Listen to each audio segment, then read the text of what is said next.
Hello બાળ દોસ્તો, કેમ છો? મજામાં? આજે આપણે અધ્યયન સંપૂર્ણ ધોરણ 2 ગણિત દ્વિતીય સત્ર અને એમાં એકમ છે 11 મજાની શાળા, જે આપણો છેલ્લો એકમ છે, જે આજે આપણે શીખવાનો છે.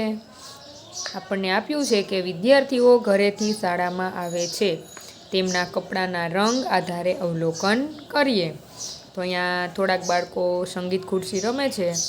તો આપણે જોશું આગળ શું આપ્યું છે કે જુઓ, ગણો ને લખો. વ્યક્તિગત કાર્ય છે. અહીંયા આપણને રંગ અને વિદ્યાર્થીઓની સંખ્યા આપી છે. એટલે પહેલાં આપણે જે બોક્સ છે એમાં કલરના નામ આપેલા છે અને નીચે આપણે જે તે કલરના કેટલા બાળકો છે એ ગણતરી કરીને અહીં લખવાના છે. તો આપણે જોશું કે પહેલાં આપણને આપ્યો છે લાલ કલર. તો લાલ કલરના બાળકો કેટલા છે? 3. 1 2 3. પછી પીળો, તો પીળા કલરના 1 2. પછી વાદળી, તો 1. પછી લીલો 1 2 3 4. તો 4 બાળકો, 4 વિદ્યાર્થીઓ. પછી આગળ આપણને એના આધારે પ્રશ્નોત્તરી કરી છે. પહેલું, કયા રંગના કપડાં પહેરેલ વિદ્યાર્થીઓની સંખ્યા સૌથી વધુ છે? તો આમાં આપણે જોશું સૌથી વધુ ક્યાં છે? 4 નંબર, એટલે કયો કલર આવશે? લીલો. પછી બીજું, કયા રંગના કપડાં પહેરેલ વિદ્યાર્થીઓની સંખ્યા સૌથી ઓછી છે? તો ઓછી વાદળી રંગ 1 છે, એટલે અહીંયા આવશે વાદળી. પછી ખાલી જગ્યા રંગ કરતાં પીળા રંગના કપડાં પહેરેલ વિદ્યાર્થીઓ વધુ છે. તો પીળો કેટલા વિદ્યાર્થીઓ પહેર્યો છે? 2 વિદ્યાર્થીઓ. એનાથી વધુ કયો આવશે? લાલ. તો અહીંયા જવાબ આવશે લાલ. ચોથું, લીલા રંગના કપડાં પહેરેલ હોય તેવા વિદ્યાર્થીઓની સંખ્યા ખાલી જગ્યા છે. તો લીલા રંગના કપડાં કેટલા વિદ્યાર્થીઓ પહેર્યા છે? 4 વિદ્યાર્થીઓ. તો અહીંયા શું આવશે? 4. પછી પાંચમું, પીળા રંગ કરતાં ખાલી જગ્યા રંગના કપડાં ઓછા વિદ્યાર્થીઓ પહેરેલ છે. તો પહેલાં આપણે જોશું પીળા રંગના વિદ્યાર્થી કેટલા છે? 2. તો એનાથી ઓછું શું આવશે? વાદળી, જેમાં એક જ વિદ્યાર્થીએ વાદળી રંગ પહેરેલો છે. તો અહીંયા શું આવશે? વાદળી. શિક્ષક માટે NCERTની ગણિત કીટમાં આપેલ વિવિધ આકાર ફ્લેશકાર્ડનો ઉપયોગ કરી વર્ગીકરણ અને ગણતરી કરી તુલના કરાવો. શાળાની પ્રાર્થના સભામાં વિદ્યાર્થીઓ હારમાં બેઠેલા છે. ચાલો જોઈએ, ગણીએ અને લખીએ જોડી કાર્ય. અહીંયા આપણને વિદ્યાર્થીઓ બેઠેલા આપ્યા છે. નીચે આપણને આપ્યું છે અહીંયા ધોરણ છે 1 થી 5 અને અહીંયા આપણે વિદ્યાર્થીઓની સંખ્યા ગણતરી કરીને લખવાની છે. તો પહેલું છે અહીંયા ધોરણ 1. તો ધોરણ 1ના વિદ્યાર્થીઓ કેટલા છે? 1 2 3 4 5 6 7 8 9 10. તો અહીંયા 10 લખશું. ધોરણ 2. ધોરણ 2ના વિદ્યાર્થીઓ પીળા રંગના કપડાં પહેર્યા છે. 1 2 3 4 5 6 7. ત્યાં કેટલા આવશે? 7. પછી ધોરણ 3. તો એમને વાદળી રંગ પહેર્યો છે. 1 2 3 4 5 6. અહીંયા કેટલા આવશે? 6. પછી ધોરણ 4. ધોરણ 4ના બાળકોએ લીલો રંગ પહેર્યો છે. 1 2 3 4 5 6. અહીંયા કેટલા આવશે? 6. પછી ધોરણ 5ના બાળકો જેણે ગુલાબી રંગ પહેર્યો છે. 1 2 3 4 5. તો અહીંયા 5 આવશે. તો એને આધારે પ્રશ્નોત્તરી. કયા ધોરણમાં સૌથી વધુ વિદ્યાર્થીઓ છે? તો ધોરણ 1માં અહીંયા 10 વિદ્યાર્થીઓ છે. એ બધાથી વધારે ધોરણ 1માં છે. તો અહીંયા આવશે ધોરણ 1. ધોરણ 4 માટે ગણવેશનો કયો રંગ પસંદ કરવામાં આવેલ છે? તો અહીંયા 1 2 3 ને 4. આ ધોરણ 4 છે. કયો રંગ છે? લીલો. તો અહીંયા આપણે લખશું લીલો રંગ. પછી ધોરણ 2 કરતાં ધોરણ 4માં કેટલા વિદ્યાર્થીઓ ઓછા છે? તો ધોરણ 2માં 7 વિદ્યાર્થીઓ છે. ધોરણ 4માં 6 વિદ્યાર્થીઓ છે. તો 2 કરતાં ચોથા ધોરણમાં કેટલા વિદ્યાર્થીઓ ઓછા છે? 7 અહીંયા છે, અહીંયા 6 છે. તો 1 વિદ્યાર્થી ઓછો છે. ધોરણ 3ના વિદ્યાર્થીઓ કરતાં ધોરણ 1ના વિદ્યાર્થીઓ વધુ છે કે ઓછા છે? તો ધોરણ 3માં 6 છે, ધોરણ 1માં 10 છે. તો ધોરણ 1ના વિદ્યાર્થીઓ વધુ કહેવાય કે ઓછા? તો વધુ કહેવાય. તો અહીંયા આપણે લખશું વધુ. છઠ્ઠું, સૌથી ઓછા વિદ્યાર્થીઓ કયા ધોરણમાં છે? તો આપણે અહીંયા જોશું સૌથી ઓછા ક્યાં છે? ધોરણ 5માં 5 વિદ્યાર્થી. અહીંયા લખશું ધોરણ 5. શિક્ષક માટે ચિત્રના આધારે ઉપર આપ્યા મુજબના અન્ય પ્રશ્નો વિદ્યાર્થીઓને પૂછો. શાળાની પ્રાર્થના સભામાં બેઠેલા વિદ્યાર્થીઓની નોંધ કરી તેને લગતી પ્રશ્નોત્તરી કરો. પ્રાર્થના સભામાં આજના દીપકની ઉજવણી માટે જન્મદિવસનું કેલેન્ડર બનાવેલ છે. તેમાં કુમાર અને કન્યાઓની સંખ્યા બતાવેલ છે, જેમાં વર્ષના દરેક મહિનામાં જન્મદિવસની નોંધ કરેલ છે. તો ખૂટતી સંખ્યાઓ લખો. જોડી કાર્ય. અહીં આપણને 12 મહિના માસ આપેલા છે. કુમારની સંખ્યા ક્યાંક આપેલી છે, ક્યાંક આપણે લખવાની છે. કન્યાની સંખ્યા ક્યાંક આપેલી છે, બીજી ખાલી જગ્યામાં આપણે લખવાની. પછી અહીંયા કુલ ટોટલ મારવાનો છે. તો પહેલાં આપણને જાન્યુઆરી મહિનામાં કુમાર 1 કન્યા 2 એટલે કુલ કેટલા થશે? 3. પછી ફેબ્રુઆરીમાં 3 કુમાર કન્યા 2 એટલે 3 ને 2 5. પછી માર્ચ મહિનામાં 1 કુમાર 1 કન્યા એટલે 1 ને 1 2.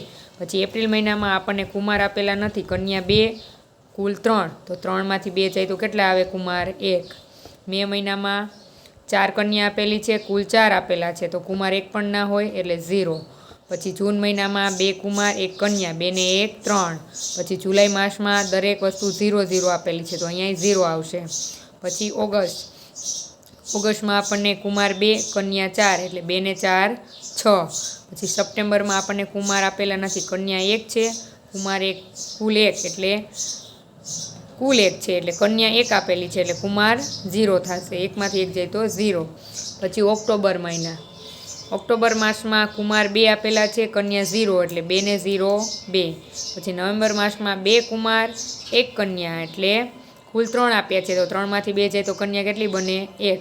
ડિસેમ્બરમાં કુમાર 3 આપેલા છે, કન્યા આપેલી નથી, કુલ 4, તો 4માંથી 3 જાય તો 1 કન્યા. હવે ઉપરના કોષ્ટક પરથી આપણે નીચેના પ્રશ્નોના જવાબ આપવાના છે. આપણને પહેલું છે કે જૂન માસમાં કેટલા વિદ્યાર્થીઓના જન્મદિવસ આવે છે? જૂન નહીં પણ પહેલું છે.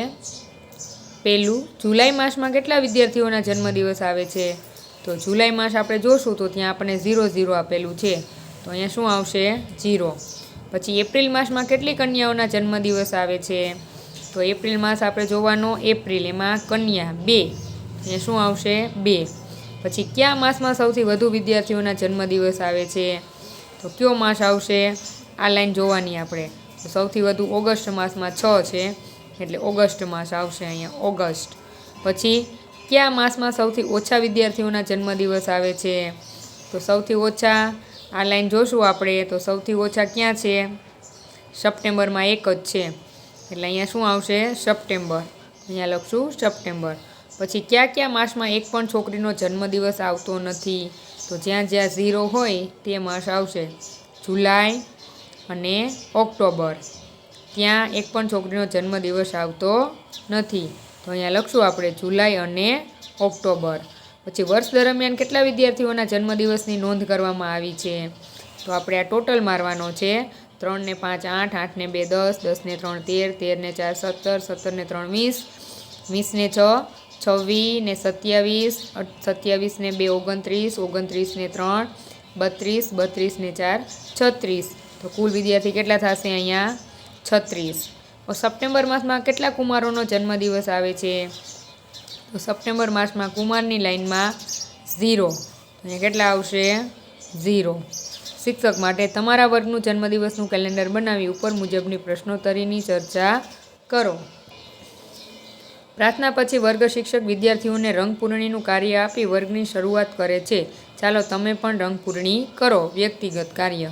એમાં આપેલું છે કે 2 ટપકાવાળા પતંગિયામાં પીળો રંગ પૂરો, 4 ટપકાવાળા પતંગિયામાં લીલો રંગ પૂરો, 6 ટપકાવાળા પતંગિયામાં વાદળી રંગ પૂરો અને 8 ટપકાવાળા પતંગિયામાં લાલ રંગ પૂરો. તો આપણે અહીંયા પતંગિયામાં જોશું કે 2 ટપકાવાળામાં પીળો રંગ છે, તો આપણે અહીંયા પીળો રંગ પૂરશું. પછી 4 ટપકાવાળા પતંગિયામાં લીલો રંગ છે, તો અહીંયા લીલો રંગ પૂરશું. પછી 6 ટપકાવાળા પતંગિયામાં વાદળી રંગ અને 8 ટપકાવાળા પતંગિયામાં લાલ રંગ આપણે પૂરીશું. પછી નીચે આપ્યું છે શિક્ષક માટે ઉપરોક્ત ચિત્રમાં વિદ્યાર્થીઓને રંગકામ પૂરું કરી લે, ત્યારબાદ નીચે મુજબની પ્રશ્નોત્તરી કરી માહિતીનું એકત્રીકરણ અને વર્ગીકરણ કરાવો. તો પહેલો પ્રશ્ન છે કુલ કેટલા પતંગિયા છે? તો આપણે ગણશું કેટલા પતંગિયા છે. 1 2 3 4 5 6 7 8 9 10. કુલ કેટલા થશે? 10. 2 ટપકાવાળા પતંગિયા કેટલા છે? તો 2 ટપકાવાળા પતંગિયા 3 છે. પછી કેટલા ટપકાવાળા પતંગિયાની સંખ્યા સૌથી ઓછી છે? તો 6 ટપકાવાળા પતંગિયાની સંખ્યા સૌથી ઓછી છે, 1 જ છે. પછી 6 ટપકાવાળા પતંગિયા કરતાં 2 ટપકાવાળા પતંગિયા કેટલા વધારે છે? તો 6 ટપકાવાળા 1 હતા અને 2 ટપકાવાળા 3 છે, તો કેટલા વધારે થાય? 2 વધારે થાય. તમને કેટલા ટપકાવાળું પતંગિયું સૌથી વધુ ગમ્યું? તો મને 6 ટપકાવાળું પતંગિયું વધુ ગમ્યું. તમને જે ગમ્યું હોય તમારે કહેવાનું છે. રિસેસ દરમિયાન કેટલાક વિદ્યાર્થીઓ ફળ ખાય છે તે જોઈ નીચેના પ્રશ્નોના જવાબ આપો. જોડી કાર્ય. અહીંયા બાળકો અલગ અલગ ફળ ખાય છે. સફરજન, કેળા, મોસંબી, કીવી, જામફળ. તો આપણે અહીંયા પહેલાં જોશું કે ભાઈ ફળો આપ્યા છે અને બાળકોની સંખ્યા આપી છે. તો પહેલું છે મોસંબી. તો મોસંબી કેટલા બાળકો ખાય છે? 2 બાળકો. તો અહીંયા 2 લખશું. પછી સફરજન. સફરજન કેટલા બાળકો ખાય છે? 2 બાળકો. તો અહીંયા 2 લખશું. પછી કીવી. કીવી કેટલા બાળકો ખાય છે? કીવી 1 બાળક જ ખાય છે. જો અહીંયા 1 બાળક કીવી ખાય છે. પછી જામફળ. જામફળ કેટલા બાળકો ખાય છે? 1, 2 ને 3. તો અહીંયા 3 બાળકો જામફળ ખાય છે. કેળા કેટલા બાળકો ખાય છે? તો 5. 1, 2, 3, 4, 5. આ રીતે ગણતરી કરી હવે નીચેના પ્રશ્નોના જવાબ આપણે આપીશું. પહેલું, ચિત્રમાં કુલ કેટલા વિદ્યાર્થીઓ છે? તો ચિત્રમાં 13 વિદ્યાર્થીઓ છે. કેટલા વિદ્યાર્થીઓ સફરજન ખાય છે? તો 2 વિદ્યાર્થીઓ સફરજન ખાય છે. કયું ફળ સૌથી વધુ વિદ્યાર્થીઓ ખાય છે? તો કેળા સૌથી વધુ ખાય છે. કયું ફળ સૌથી ઓછા વિદ્યાર્થીઓ ખાતા દેખાય છે? તો કીવી. પછી સફરજન ખાતા વિદ્યાર્થીઓની સંખ્યા જામફળ ખાતા વિદ્યાર્થીઓની સંખ્યા કરતાં વધુ છે કે ઓછી? સફરજન 2 બાળકો ખાય છે, જામફળ 3 બાળકો ખાય છે. તો સફરજનની સંખ્યા કેવી થશે જામફળ કરતાં? તો 1 ઓછી. કેળું ખાતા વિદ્યાર્થીઓની સંખ્યા કેટલી છે? 5. અને એક જ વિદ્યાર્થીને પસંદ હોય એવું ફળ કયું છે? તો કીવી છે. શાળાના મધ્યાહન ભોજનનો સમય થયો. વિદ્યાર્થીઓ મધ્યાહન ભોજન પૂર્ણ કર્યા બાદ વર્ગમાં અઠવાડિયા દરમિયાન પીરસાતી વાનગીની ચર્ચા કરે છે. તમે પણ ચર્ચામાં ભાગ લો. શાળામાં અઠવાડિયા દરમિયાન મધ્યાહન ભોજનમાં પીરસવામાં આવતી વાનગીઓ લખો. જોડી કાર્ય. અહીંયા આપણે મધ્યાહન ભોજનમાં જે 7 દિવસ જે જમાડવામાં આવે તે આપણે અહીં લખવાનું છે. રવિવારે શું હોય? રજા. સોમવારે સવારે વઘારેલ મગ અને મિક્સ વેજીટેબલ ભાત હોય છે. મંગળવારે બટાકા પૌવા અને બપોરના ભોજનમાં દાળ ઢોકળી.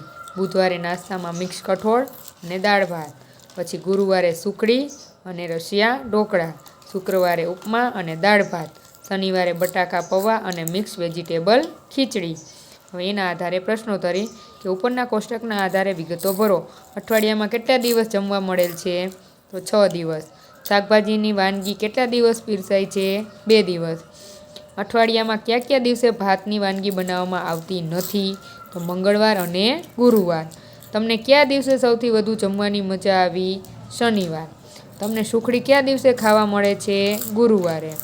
પછી ગુરુવારે કઈ વાનગી પીરસાય છે? રશિયા ઢોકળા. અને અઠવાડિયામાં કયા દિવસે મધ્યાહન ભોજન બંધ હોય છે? તો રવિવારે. વર્ગખંડમાં મધ્યાહન ભોજનની ચર્ચા બાદ શિક્ષક વિદ્યાર્થીઓને ભાવતી મીઠાઈની પ્રશ્નોત્તરી કરે છે. સાથે સાથે કોષ્ટક પૂર્ણ કરે છે. તમે પણ ચર્ચા કરી કોષ્ટક પૂર્ણ કરો. વ્યક્તિગત કાર્ય છે. અહીંયા આપણને મીઠાઈ આપેલી છે અને અહીંયા મીઠાઈ પસંદ કરેલ વિદ્યાર્થી એને શેના વડે દર્શાવવાના? સ્માઇલી વડે દર્શાવવાના છે. તો આપણે પહેલું આપણને ગુલાબજાંબુ આપ્યા છે. તો આપણે અહીંયા કેટલા વિદ્યાર્થીના સ્માઇલી છે? 1, 2, 3, 4, 5, 6, 7 ને 8. 8 વિદ્યાર્થીને ગુલાબજાંબુ પસંદ છે. તો આપણે અહીંયા 8 લખશું.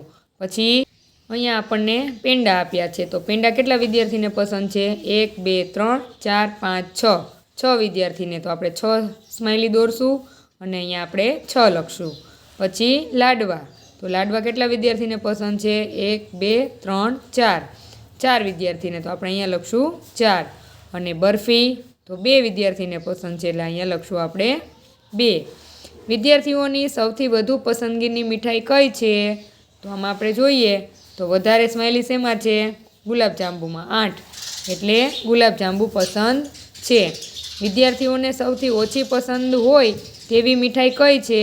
તો સૌથી ઓછી પસંદ છે બરફી 2. એટલે અહીંયા લખશું બરફી. કેટલા વિદ્યાર્થીઓને ગુલાબજાંબુના બદલે અન્ય મીઠાઈ પસંદ છે? તો આપણે જોશું ગુલાબજાંબુમાં જેટલા વિદ્યાર્થી છે એટલા આપણે આમાંથી નીકાળી દઈએ. તો 8 વિદ્યાર્થીને પસંદ છે અને અન્યને 4 ને 6 10, 10 ને 2 12. તો 12 વિદ્યાર્થીઓને ગુલાબજાંબુ સિવાયની મીઠાઈ પસંદ છે. વિદ્યાર્થીઓને પેંડા કરતાં બરફી વધુ, ઓછી કે સરખી પસંદ છે? તો આપણે જોશું પેંડા કેટલા વિદ્યાર્થીઓને પસંદ છે? 6 વિદ્યાર્થીઓને. બરફી 2 વિદ્યાર્થીઓને. તો બરફી પેંડા કરતાં ઓછી પસંદ છે. વિદ્યાર્થીઓને મેદાનમાં જઈ ફૂલછોડ, વૃક્ષોનું અવલોકન કરે છે અને પ્રોજેક્ટ વર્ક કરે છે. તમે પણ આવો પ્રોજેક્ટ કરો. ચાલો પ્રોજેક્ટ વર્ક કરીએ. શાળામાં ઇકો ક્લબ અંતર્ગત વાવેલા ફૂલછોડ, વૃક્ષોની યાદી તૈયાર કરો. તેની નીચેના કોઠામાં તેની વિગતો નોંધો. તો નીચે આપણે તમારે ગાર્ડનમાં જઈ સ્કૂલના અને ત્યાં જોવાનું છે કે ફૂલ છોડ વૃક્ષનું નામ છે. ફૂલ છોડ જોયા હોય તેનું નામ લખવાનું છે. ગુલાબ તો એની સંખ્યા કેટલી છે? તો અહીંયા મેં 5 લખી છે. આંબો તો 1, તુલસી 8, લીમડો 5, ગલગોટા 10 અને આસોપાલવ એના 5. નીચે આપણે હવે ઉપરના કોષ્ટક મુજબ જવાબ આપશું કે નોંધાયેલ યાદીમાં કુલ કેટલા ફૂલ છોડ વૃક્ષો છે? તો આપણે આ ગણતરી કરવાની. તો કેટલા છે? 34. સૌથી ઊંચું વૃક્ષ કયું છે? તો આસોપાલવ. પછી કયા ફૂલ છોડ સૌથી વધારે વાવ્યા છે? ગલગોટા. પછી તમારા મનપસંદ વૃક્ષનું નામ લખો. આંબો. ફળ આપે તેવા કેટલા વૃક્ષ છે? 1 આંબો. તો આપણે આ કોષ્ટકના આધારે જવાબ આપ્યા.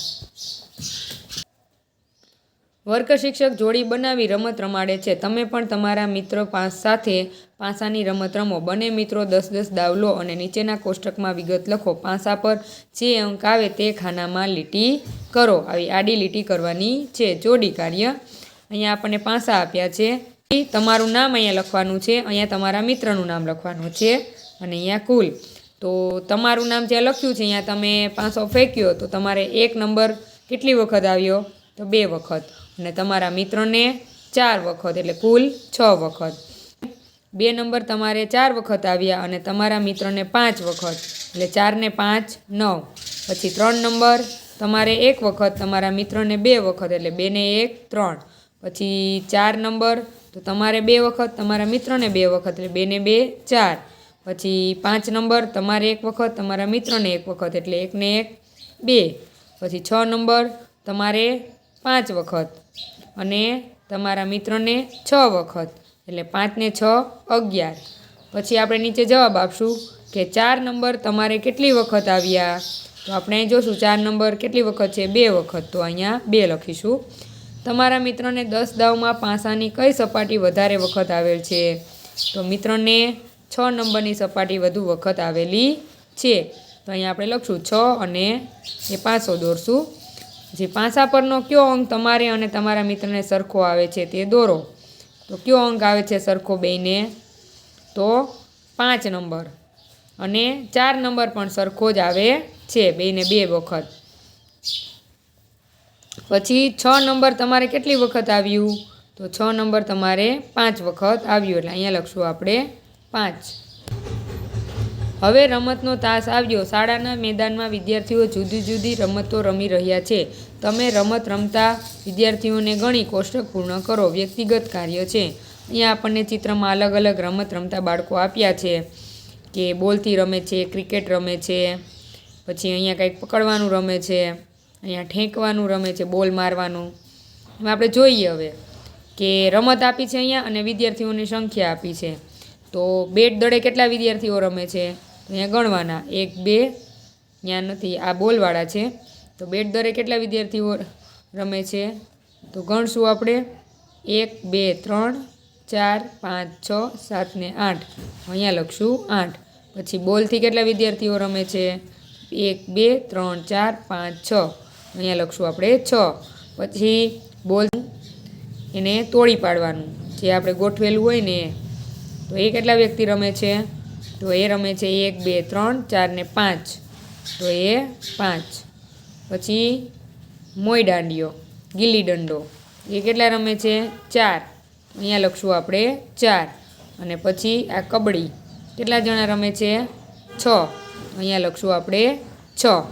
વર્ગ કાર્ય બાદ વિદ્યાર્થીઓને મેદાનમાં લઈ જઈ જુદી જુદી રમત રમાડો. મેદાનમાં જુદી જુદી રમત રમતા વિદ્યાર્થીઓને સંખ્યા જેટલા સ્માઇલ જે તે રમત માટે દોરો. તો આપણે પહેલાં શું છે આ? ગીલી દંડો, મોઈ દાંડિયો. એ કેટલા વિદ્યાર્થીઓ રમતા હતા? તો 4 વિદ્યાર્થીઓ હતા. તો આપણે 4 સ્માઇલી કરશું. પછી કબડ્ડી. કબડ્ડી 6 વિદ્યાર્થી રમતા હતા એટલે આપણે અહીંયા 6 સ્માઇલી દોરશું. પછી આ બોલથી આપણે થપ્પી ગોઠવેલી હોય ને પાડી દેવાની, એ રમત 5 વિદ્યાર્થીઓ રમે છે તો આપણે અહીંયા 5 સ્માઇલી દોરશું. પછી બોલ તો એ 6 વિદ્યાર્થી રમે છે તો અહીંયા 6 સ્માઇલી. અને ક્રિકેટ 8 વિદ્યાર્થી રમે છે તો અહીંયા 8 સ્માઇલી આપણે દોરશું. હવે ઉપરના મુજબ આપણે જવાબ આપશું કે ક્રિકેટની રમત કેટલા વિદ્યાર્થીઓ રમે છે? 8 વિદ્યાર્થીઓ. સૌથી ઓછા વિદ્યાર્થીઓ રમતા હોય તે રમત કઈ છે? ગીલી દંડો. ફૂટબોલ કરતાં કઈ રમત વિદ્યાર્થીઓ વધુ રમે છે? ક્રિકેટ. કઈ રમતમાં સરખી સંખ્યામાં વિદ્યાર્થીઓ રમે છે? ફૂટબોલ અને કબડ્ડી. કબડ્ડી કરતાં ક્રિકેટ રમતા વિદ્યાર્થીઓ કેટલા વધારે છે? 2. રમત દડા ફેંક. પાટાથી થોડે દૂર ડોલ રાખવી, પાટા ઉપર ઊભા રહીને દડો ડોલમાં ફેંકવા કહો. દરેક વિદ્યાર્થીને 3 તક આપવી. રમતના અંતે ચર્ચા કરી. ઉદાહરણ 1. એક પ્રયત્નમાં કેટલા વિદ્યાર્થીઓ દડો ડોલમાં નાખી શક્યા? 2. કેટલા વિદ્યાર્થીઓ દડો ડોલમાં નાખી ના શક્યા? તો અહીંયા આપણો આ પાઠ પૂર્ણ થાય છે, જેમાં તમે સિદ્ધ કરેલી સિદ્ધિ પ્રગતિ છે કે ચિત્ર પરથી માહિતી એકત્ર કરે છે, માહિતી આધારિત જવાબો આપે છે, સ્થાનિક સંદર્ભમાંથી માહિતી એકત્રિત કરે છે, માહિતીની સરખામણી કરે છે અને માહિતીને ચિત્રાત્મક સ્વરૂપે રજૂ કરે છે.